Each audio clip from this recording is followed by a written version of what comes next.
Conundrum is a first-person environmental puzzle game. Our main mechanic is that you can switch dimensions on the fly.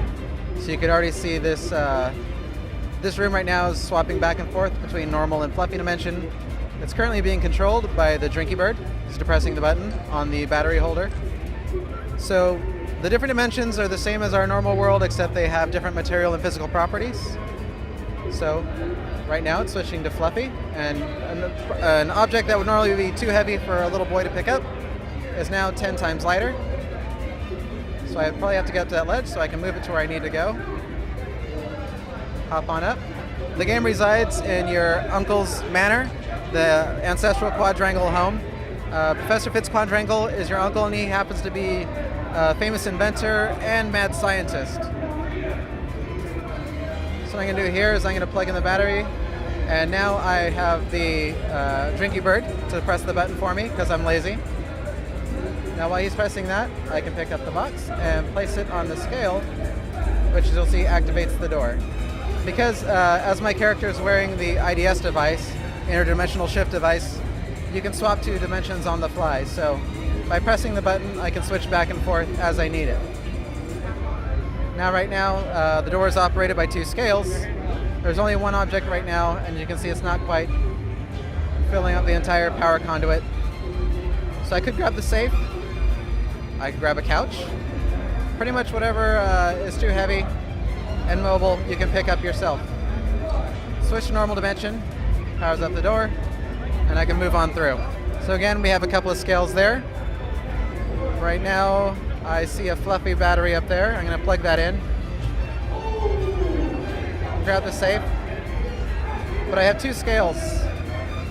And the only thing I have besides the safe is a cardboard box, which is not heavy enough to depress the scale. So there's another battery, which gives me access to another dimension. And if I plug that in the receptacle, I now have access to heavy dimension. It's similar to fluffy in the fact that it changes the properties of everything. So now everything is 10 times heavier than it normally would be. So our cardboard safe, or our cardboard box, is now 10 times heavier. So again, we have the ability to swap dimensions on the fly. So if I switch to heavy, it's now heavy enough to break through the glass, and we can move on through. And again, because we can do it on the fly by kind of using timing, you can toss it the window, switch to heavy, and it'll bust through the glass so I can get through to the exit door. The lasers are a bit strong, a little bit dangerous, but the one thing that we found out about heavy dimension is made out of a denser material. So if we switch to heavy dimension, we find out that it's impervious to lasers.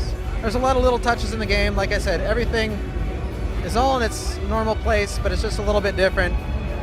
One of the really fun things we had a good time with was changing our paintings. So all the paintings have a variation for the different dimensions. So this is one of the uncle's ancestors and his pet tiger. But if you switch to heavy dimension, it's a little questionable, but it's still just a fun thing. So you can kind of go through and discover everything, all the different permutations of the paintings. So we can find, like I mentioned, heavy dimension is impervious to lasers. So every time that spawns, the lasers try to destroy the boxes. But now they're fine because they're in heavy dimension. But if we toggle back and forth, we can make ourselves a makeshift stairwell. So we want to make our way up. We can see an extra battery up there. And holding onto the battery is Ike. He's an interdimensional kinetic entity, Ike for short. And he's an interdimensional being that the professor ran into as he's been discovering the new dimensions. And he's cute, he's soft, a little unhinged, as he can see all dimensions at the same time. So he's never quite sure where he's at or what's going on. But he'll show up from time to time, give you a little hand.